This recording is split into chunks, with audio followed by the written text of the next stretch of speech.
The Princess and the Forest of Whispers. Hello, my dear children. Have you ever heard of a forest where the trees whisper secrets and the wind carries old stories through the branches?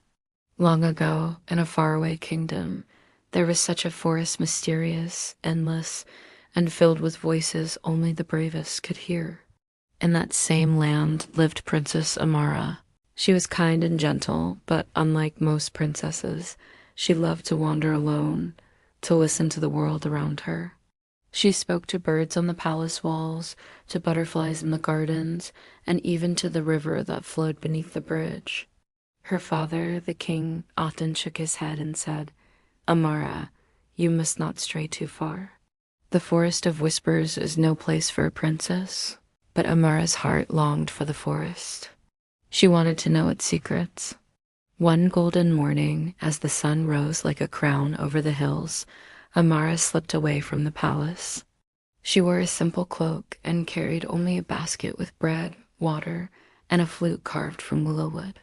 She followed the path of deer and rabbits until she reached the forest's edge. The trees there were taller than towers, their leaves glimmering silver and green. The moment Amara stepped inside, she heard it. Faint whispers, like many voices speaking at once. "Who enters the forest? Who walks beneath our branches?" The whispers asked. "I am Amara," she replied softly, bowing her head. "I wish to listen and to learn." The whispers swirled around her like wind through grass. "Few come with hearts so gentle. Walk on, but beware. To truly know our secret, you must face 3 trials." Amara's heart beat fast, but she smiled. "Then I will face them." The first trial came at a meadow where flowers grew taller than a person, their petals shimmering like lanterns.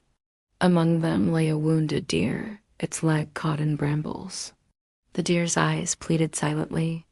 "Help me," whispered the wind.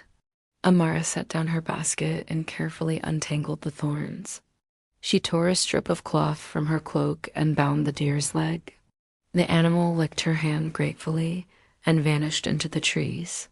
The forest whispered, "Kindness is the first key." Amara walked on. The second trial appeared at a river as wide as a palace hall, its waters rushing so fast no bridge could cross it.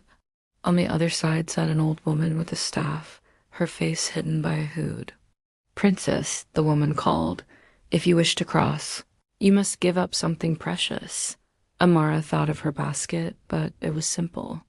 She thought of her flute, and her heart ached. She had played it since childhood, and its music brought her comfort. Yet she remembered her promise to the forest.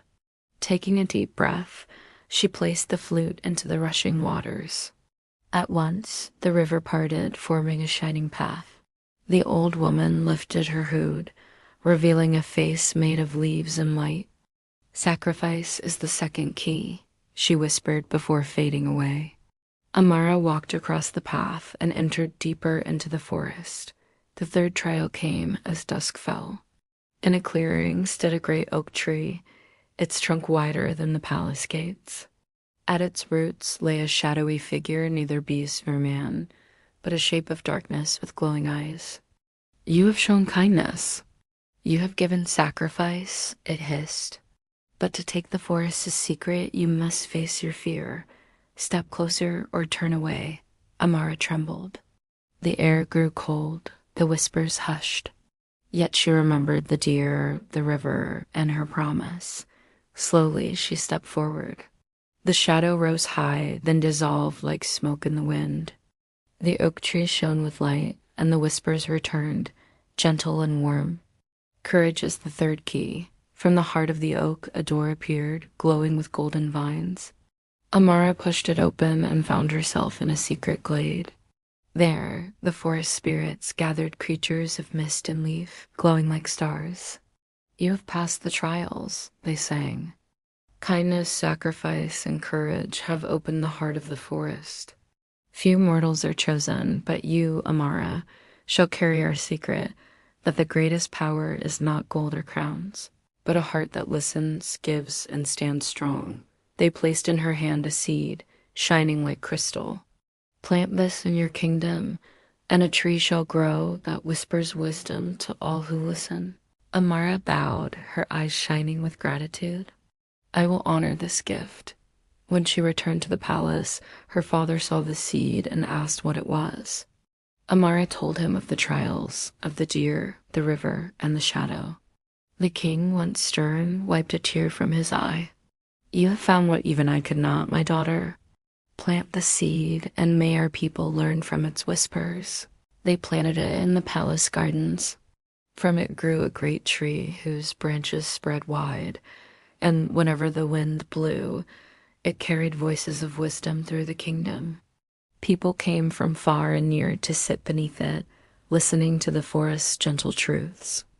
And Princess Amara grew to be a queen, not of riches, but of kindness, sacrifice, and courage.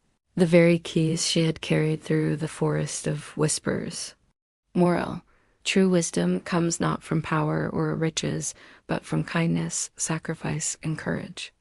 These are the roots of a heart that listens and leads with love.